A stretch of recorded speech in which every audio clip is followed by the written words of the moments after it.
Bonjour et bienvenue pour ce 124e briefing. Ça commence à faire beaucoup. Je suis désolé d'avoir dû jouer les doublures, surtout de France. Je suis même pas à Moscou. Mais que voulez-vous, on a deux présidents dans cette chambre, un en exercice, un autre honoraire. On a un directeur général et aucun n'est là. Donc, il faut bien faire des remplacements. Alors, je cède tout de suite la parole à Arnaud Dubien. Qui va nous parler économie, politique, société, un tas de choses passionnantes. Arnaud, on vous écoute. Merci beaucoup, Anne. C'est un plaisir de vous retrouver, même si vous êtes encore loin pour l'instant, mais nous vous attendons.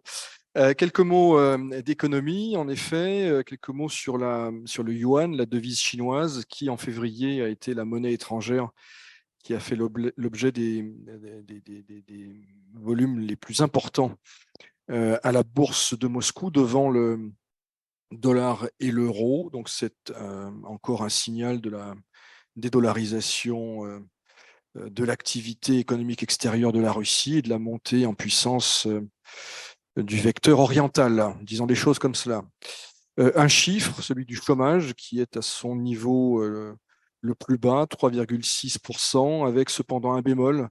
Beaucoup d'économistes soulignent que ce bon chiffre traduit également des phénomènes et des tendances plus inquiétantes. Il traduit aussi une contraction tout simplement de la force de travail russe, contraction due d'une part au départ à l'étranger, pour partie à la mobilisation et également à la dégradation plus générale de la situation démographique.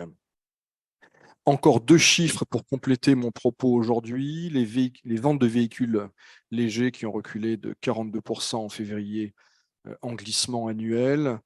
Et enfin, un chiffre qui passe un peu inaperçu, mais qui peut vouloir dire des choses s'agissant des équipements télécoms. La vitesse de connexion à Internet en province a reculé de 7% ces dernières semaines. En politique intérieure, tout d'abord, le Service fédéral de sécurité, le FSB, qui dit avoir déjoué un attentat visant M. Malafiev, l'oligarque orthodoxe, comme il est souvent présenté dans la presse. Cette affaire, évidemment, fait écho à celle du mois d'août, à l'attentat qui avait frappé Maria Douguina, la fille du philosophe Douguine. Dans la région de Samara, on a appris que le député communiste, en tout cas l'élu régional communiste qui, le 21 février, avait été filmé en train d'écouter et de regarder le président Poutine avec des nouilles sur les oreilles, eh bien, ce député va faire l'objet de poursuites judiciaires au titre de l'article sur la discréditation des forces armées. Pourquoi les nouilles? Pourquoi le code pénal? Eh bien, ça fait référence à une expression russe, vieshit lapshu na ushi. Pendre littéralement des nouilles sur les oreilles, ça veut dire raconter des sornettes et autres fadaises.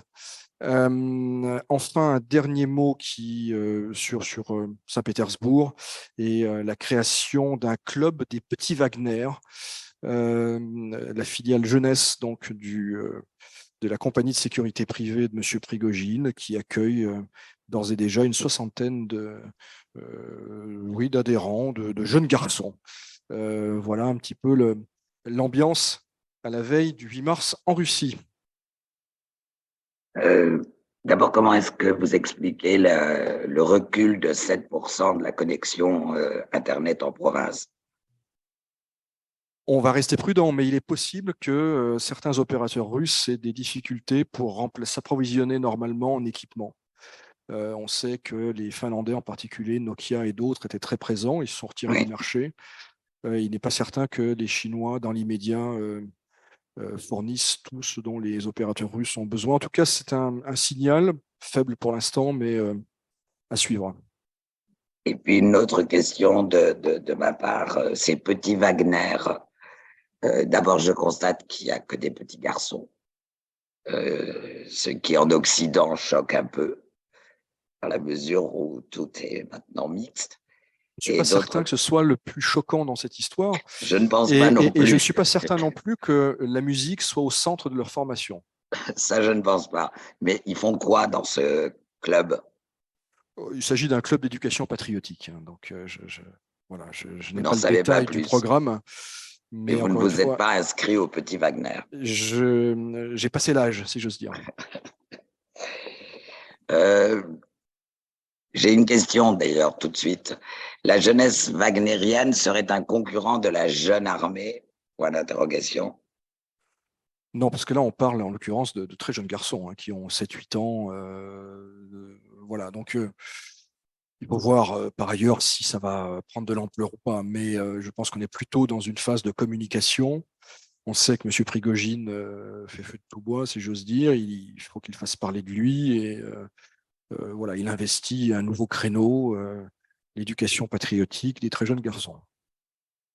Merci beaucoup. Arnaud, on va demander à Igor de prendre le relais pour la politique étrangère internationale. Il y a peut-être pas mal de choses à dire aujourd'hui. Oui, merci Yann. Bonjour à tous. Alors, je vais commencer par la visite du chancelier Scholz à Washington en fin de semaine dernière.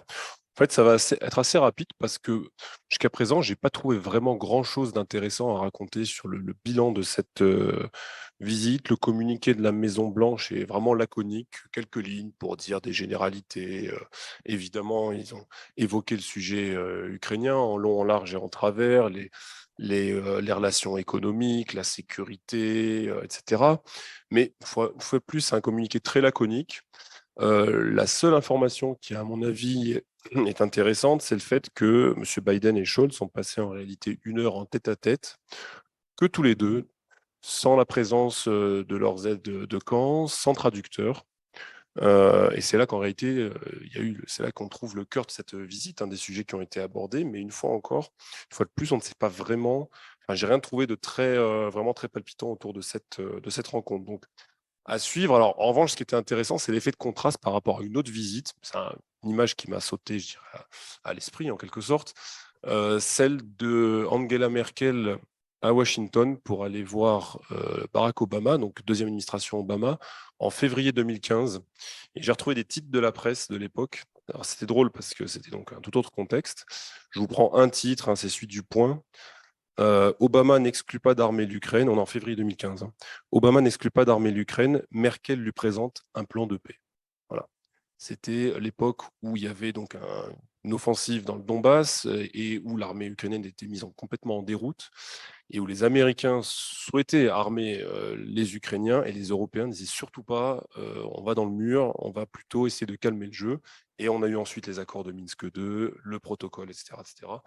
Et on connaît la suite.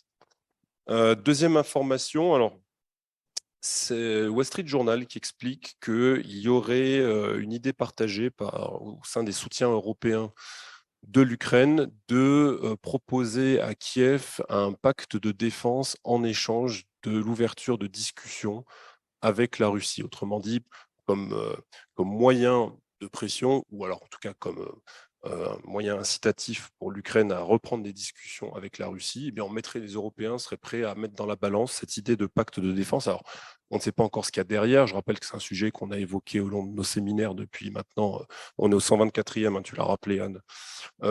Cette histoire de garantie de sécurité, puis de pacte de défense. Bon, on comprend qu'on parle à peu près de la même chose, mais le diable est dans les détails. Comment le mettre en application, comment le rendre crédible, comment le rendre robuste, ça on ne sait pas trop. Mais en tout cas, les Allemands, les Français, les Britanniques songeraient à mettre ça dans la balance. Manifestement, c'est quelque chose qui aurait été exposé à M. Zelensky lors de sa précédente tournée, la tournée de février en Europe, où on lui aurait fait comprendre qu'il serait bon de songer quand même à reprendre des négociations, en tout cas des discussions. La question, c'est quand, sous quelle forme.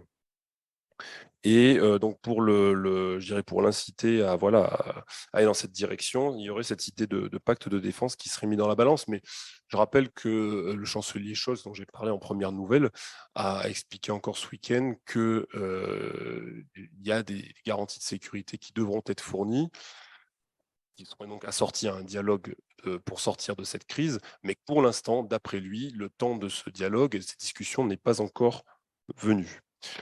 Troisième information, un nouveau paquet d'aide militaire américain à l'Ukraine, 400 millions de dollars. Il porte essentiellement sur des véhicules blindés légers, sur des munitions pour les systèmes HIMARS, sur des munitions tout court, mais à la différence, une fois de plus, de ce qu'on voyait jusqu'à au moins décembre dernier, les Américains désormais ne donnent plus le détail chiffré des munitions d'artillerie qu'ils livrent aux Ukrainiens. Ils mettent une formulation du genre une quantité conséquente, une quantité importante de munitions pour l'Ukraine. Alors, à ce jour, les Américains ont livré pour 32 milliards de dollars d'aide militaire à l'Ukraine, donc depuis février 2022, selon le New York Times. Les Européens sont à 15,2 milliards de dollars depuis le mois de février 2022, donc 2 fois moins environ. Quatrième et dernière information, le ministère russe des Affaires étrangères est en discussion avec près de 11 pays pour instituer un régime sans visa entre les ressortissants de ces pays et la Russie. La liste des pays en fait est la suivante: l'Arabie Saoudite, le Koweït, les Bahamas, la Malaisie, le Mexique, mais on trouve également d'autres pays, Trinidad et Tobago notamment. Enfin, je ne vais pas tous vous les donner, mais ce qui est intéressant, c'est qu'il a été précisé évidemment par le MID que c'était la politique où on lève les visas en fait pour les courts séjours est évidemment une rue à double sens. C'est la formulation qui est employée par le représentant du ministère des Affaires étrangères russe, et que par conséquent, il faut que les deux pays avancent dans cette même direction. Mais manifestement, parmi cette douzaine de pays, les choses sont pas trop mal engagées. Alors, il y a quand même un pays avec qui ça aurait une signification en plus économique, avec les Émirats arabes unis notamment, puisque les Émirats arabes unis et la Russie, l'année dernière, ont vu leur commerce bilatéral exploser de plus 68%. Les échanges commerciaux se sont élevés l'année dernière à 9 milliards de dollars, selon M. Mantourov, qui était d'ailleurs aux Émirats très récemment pour visiter une exposition d'affaires. Donc, voilà, ceci explique aussi cela. On lève les visas parce qu'il y a une relation économique florissante et prospère avec ces pays-là. Alors, avec l'Arabie Saoudite, c'est peut-être pas aussi prospère qu'avec les Émirats arabes unis, encore que. Mais avec les pays du Golfe, on voit qu'il y a aussi des convergences politiques et un sujet énergétique qui est très important et structurel pour la relation politique. Voilà, Anne. Merci beaucoup. Alors, j'ai des moments où j'ai des coupures, je n'entends plus, mais ça revient. Espérons que ça va continuer. Dans la douzaine de pays où on supprimerait les visas, il y a des pays européens. Non. Aucun. Sois rassuré, il n'y en a aucun. Il n'y en a aucun. Bon. Alors, une question qui vous concerne tous les deux, je pense, qui avait déjà été évoquée jeudi dernier. On redemande qu'est-ce qui est vraiment arrivé à Briansk. Est-ce que vous avez eu du nouveau sur le sujet?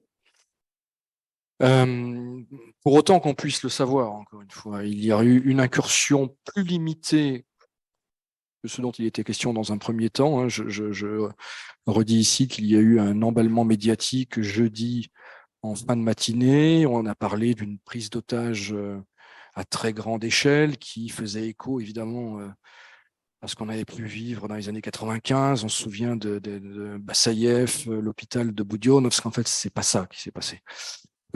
Apparemment, une dizaine, peut-être une quinzaine d'hommes en armes qui pourraient être des Russes, du corps des volontaires, je ne sais pas quel est d'ailleurs le titre exact, en tout cas une formation d'opposition armée basée en Ukraine, œuvrant sous l'égide de l'opposant Ponomariov et avec sans doute l'accord tacite des Ukrainiens, auraient franchi la frontière, ont fait quelques photographies dans un village donc, situé à 1 kilomètre, voire 2 kilomètres de la frontière ukraino-russe, ont tiré sur apparemment un chauffeur qui refusait d'obtempérer. Il y a 2 morts, ça s'est avéré. Pour le reste, ça reste assez flou. L'identité du chef présumé du commando a été établie. Il s'agit d'un néofasciste russe, encore une fois, qui était en Ukraine ces derniers temps. Voilà, il s'est passé quelque chose. Il y a eu une incursion moins importante que ce qu'on pensait au début. Apparemment, il ne s'agissait pas de soldats ukrainiens, mais d'éléments armés russes appartenant à un groupuscule d'opposition fasciste, pour autant qu'on puisse le savoir. Il y a eu 2 morts, ça s'est avéré, 3 blessés, je crois aussi. Et bon, voilà, une affaire qui, et ça je l'avais dit jeudi, n'est pas du meilleur effet pour le système sécuritaire russe, et en particulier pour les gardes frontières qui n'ont apparemment pas été capables de prévenir cette incursion, mais pas plus capables d'empêcher la sortie du territoire du commando. Voilà ce qu'on sait aujourd'hui, et comme le notait Igor jeudi, le président russe a qualifié cet épisode d'acte terroriste, mais ce n'a pas entraîné de conséquences majeures, en tout cas à ce stade. Certains évoquaient le changement de statut de l'opération spéciale, la proclamation d'une opération antiterroriste, voire certains un remaniement de l'appareil sécuritaire, etc., ou des représailles de plus grande ampleur contre l'Ukraine. Pour l'instant, à Moscou, pour différentes raisons, on ne souhaite pas faire trop de publicité à cet épisode qui n'est pas très glorieux, il faut le dire, pour les forces de sécurité russes. Igor veut ajouter quelque chose ou non sur cette histoire de Bryansk? Non.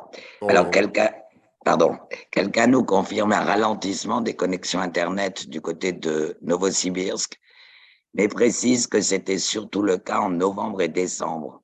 Là, ça va mieux, mais dit la personne, je ne peux juger qu'à mon niveau local. Voilà. Ensuite, une question qui touche un petit peu ce qu'on avait dit, un sujet dont on avait parlé, les sanctions. Vous aviez parlé jeudi dernier. Raiffeisen risque-t-elle d'être sanctionnée? Quelle conclusion tirer du fait que cette banque n'ouvre plus de nouveaux comptes de société depuis vendredi?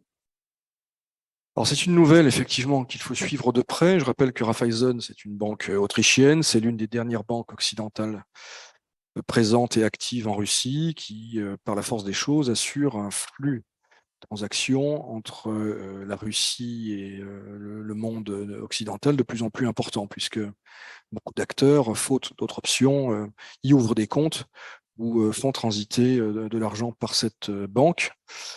Alors, il y a 2 explications. L'explication officielle, hein, c'est que Raiffeisen ne peut pas faire face aux demandes d'ouverture de comptes de plus en plus nombreuses. Leurs équipes ne sont pas assez étoffées pour faire les vérifications nécessaires. Or, dans le contexte actuel, les vérifications doivent être de plus en plus poussées, puisqu'il est dans l'intérêt de Raiffeisen d'éviter tout transfert d'argent qui pourrait impliquer des entités russes sanctionnées. Et c'est peut-être vrai, c'est même sûrement vrai, mais il y a peut-être un autre facteur qui est un facteur américain. On a appris il y a une quinzaine de jours que l'OFAC, c'est-à-dire le bureau du Trésor américain en charge des sanctions et de leur suivi, avait adressé une liste de demandes de clarification à Raiffeisen.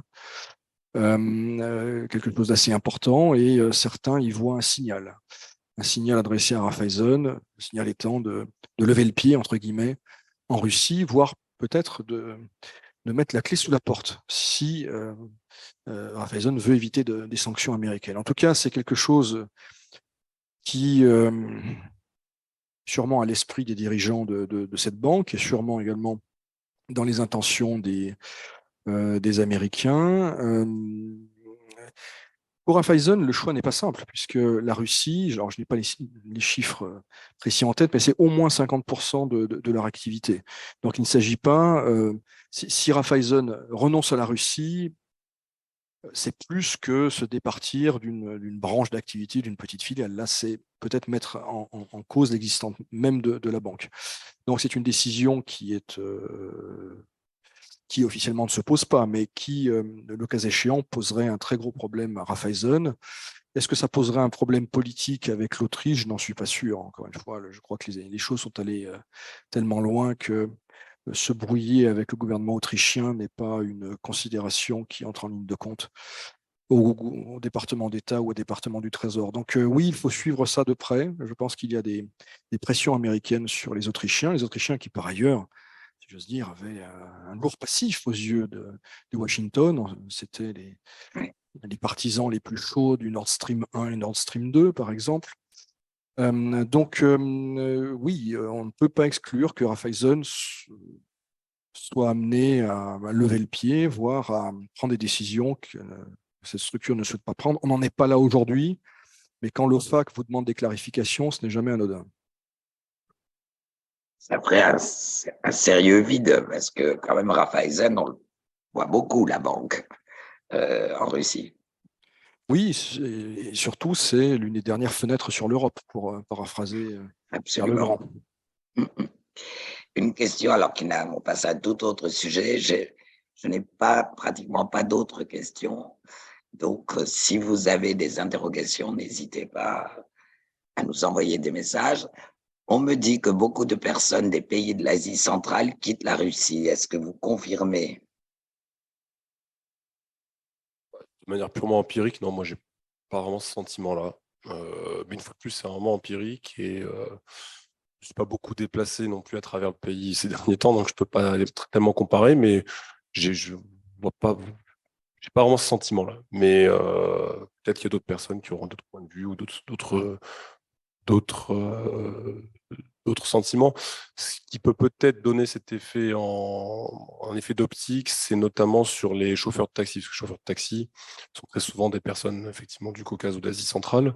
On en voit un peu moins depuis janvier, mais en réalité, c'est lié à une loi qui est rentrée en vigueur justement au 1er janvier, qui est que désormais, les chauffeurs de taxi doivent présenter obligatoirement et uniquement un permis de conduire russe. Ils ne peuvent plus conduire avec une équivalence ou un permis international avec leur permis, je ne sais pas moi, d'Ouzbékistan, Kyrgyzstan ou autre. Ils doivent obligatoirement produire un permis de conduire russe, ce qui fait que on a eu tout d'un coup une remontée en puissance des chauffeurs qui sont russes ou capables de produire ces permis de conduire-là, et on a eu beaucoup moins de chauffeurs de taxi. Mais de là à dire qu'ils partent, ils quittent, ils fuient, je suis pas certains, à mon avis, ils passent leur permis de conduire. Mais une fois de plus, je parle vraiment de ce cas très spécifique des chauffeurs de taxi. Voilà. Pour le reste, non, j'ai pas vraiment le même sentiment. Alors, on revient vers la question de la banque, les questions de banque et de société. Est-ce qu'une société russe peut ouvrir des comptes en Russie dans la filiale d'une banque chinoise? Première partie de la question. Et si oui, peut-elle en ouvrir en euros et recevoir des paiements en euros directement de sociétés françaises? Je ne sais pas, mais on va creuser la question. C'est une question qui risque d'être une actualité de plus en plus brûlante si effectivement les dernières banques occidentales doivent cesser leurs opérations. Donc, après, est-ce que les Chinois voudront opérer en euros depuis la Russie? Je n'ai pas la réponse. D'ailleurs, si la personne qui formule la question a une banque chinoise à l'esprit, en tête, qu'elle nous dise, parce que l'autre réalité, c'est qu'on ne connaît pas vraiment les banques chinoises en Russie. Hein. Il n'y a pas de banque de détail chinoise, donc ces acteurs ne sont pas très connus pour l'instant. Si, alors il y a quelques autres questions qui sont arrivées.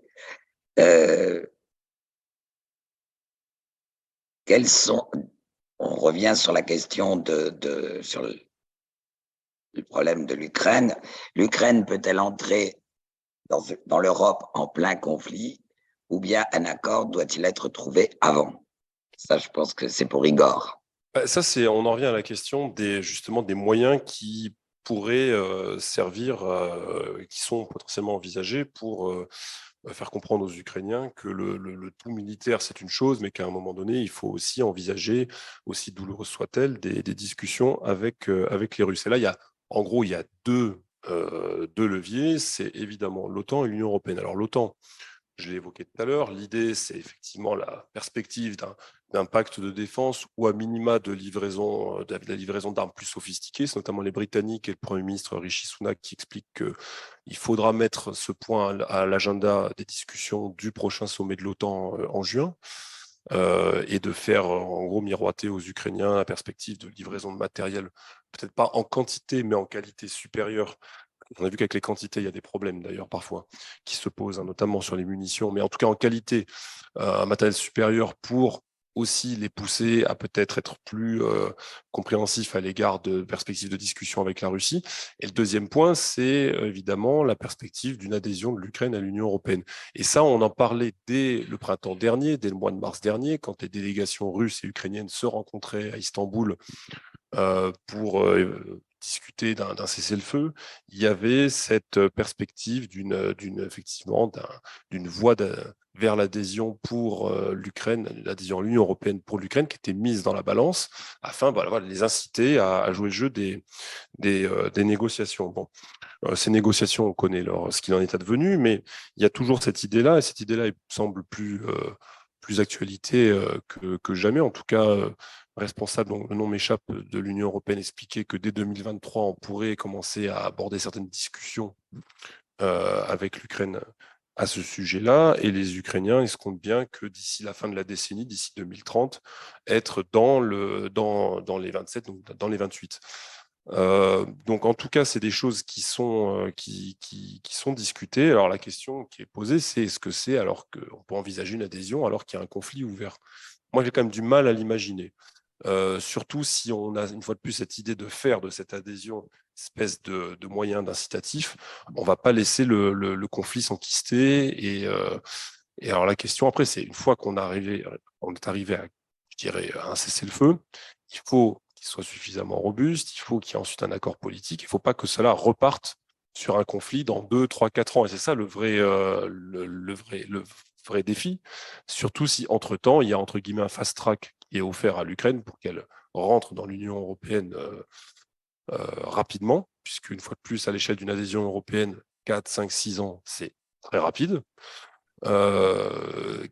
Qu'est-ce qui se passe si jamais, pendant ce processus-là, tout d'un coup, il y a une reprise des hostilités, et des choses comme ça. Bon, ça, c'est de vraies interrogations, et c'est pour ça que tout ceci doit être idéalement bétonné par un accord de cessez-le-feu robuste, des choses comme ça. Mais pour l'instant, on a quand même beaucoup de mal à l'imaginer. Il y a une autre, si je peux Oui, me permettre, pardon. d'autres interrogations côté russe. Comment ces perspectives plus ou moins concrètes d'entrée, ces carottes pour les Ukrainiens quelque part, hein, l'OTAN, l'UE, comment ça peut affecter le calcul stratégique des Russes? Est-ce que pour les Russes, ce n'est pas au contraire un facteur qui les poussera à aller le plus loin possible et à faire durer le conflit? La perspective d'avoir une Ukraine qui entrerait dans l'OTAN ou qui disposerait de garanties de sécurité équivalentes ou presque à celles d'un pays de l'OTAN, est-ce que ce n'est pas pour les Russes une très forte incitation à repousser les frontières le plus loin possible, quitte à, encore une fois, à ce que le conflit dure des années et des années? Donc, un sujet qu'on va devoir suivre pendant un certain temps, visiblement. Alors, une autre question, quels sont les commentaires en Russie sur les conséquences qu'aurait ou qu'aura, l'intervention en Ukraine sur la situation démographique russe, bien sûr. Alors, on parle de la situation démographique russe, ça. Oui. Écoutez, il n'y a pas de commentaires particuliers. Enfin, les démographes ont sans doute des idées sur la question. Il n'y a pas de chiffres précis, par exemple, sur le nombre de Russes qui ont quitté la Russie et qui ne sont pas revenus depuis, hein. Certains disent 300 000, d'autres 700 000. Bon, en tout cas, c'est plusieurs centaines de milliers, c'est très conséquent. Il y a les 300 000 mobilisés, il y a les pertes d'ores et déjà enregistrées, qui elles aussi sont confidentielles.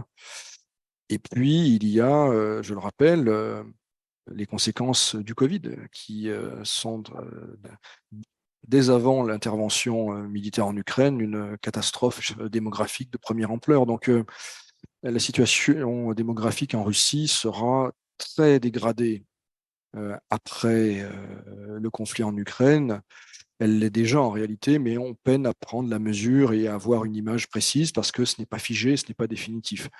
L'un des enjeux, c'est évidemment ce que vont faire les personnes qui ont quitté la Russie depuis février 2022. Est-ce que une partie de ces Russes vont revenir ou pas? Et on en a parlé ici, il y a des points de vue très différents, non pas au sein du gouvernement, mais au sein du pouvoir russe, avec des propositions de loi visant à pénaliser, au sens judiciaire du terme, ceux qui parfois sont qualifiés de traîtres à la patrie, d'autres au sein de Russie unie qui estiment qu'il faut tout faire pour encourager leur retour. Donc, encore une fois que l'on parle de 300 000 ou de 700 000 personnes, à la limite, ça n'a pas beaucoup d'importance, mais faire revenir 100 000, 200 000 personnes, ça peut avoir, ça peut évidemment influer la trajectoire économique et sociale de la Russie. Donc, en toute hypothèse, une situation très dégradée, alors même, je le rappelle, que la démographie faisait partie des chantiers prioritaires du président Poutine dès le début de sa présidence, dès le début des années 2000, que des mesures très volontaristes, comme le capital maternel, avaient été adoptées en 2007. Le plus probable, c'est que les résultats, qui n'étaient pas nuls, loin de là, eh bien, soient d'ores et déjà compromis par ces trois chocs que constituent d'abord le Covid, sans doute 1 million de morts, les départs et les pertes, qui continuent d'ailleurs aujourd'hui. Alors, on a une question très différente. Y a-t-il des conséquences en France si on obtient la nationalité russe? Je suppose pour un Français. Pour l'instant, on n'est pas écartelé en place de grève, mais ça pourrait arriver bientôt. Peut-être pas en place de grève, mais sur la place rouge. Voilà.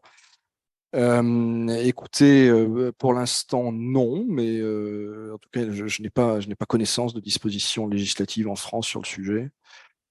Voilà.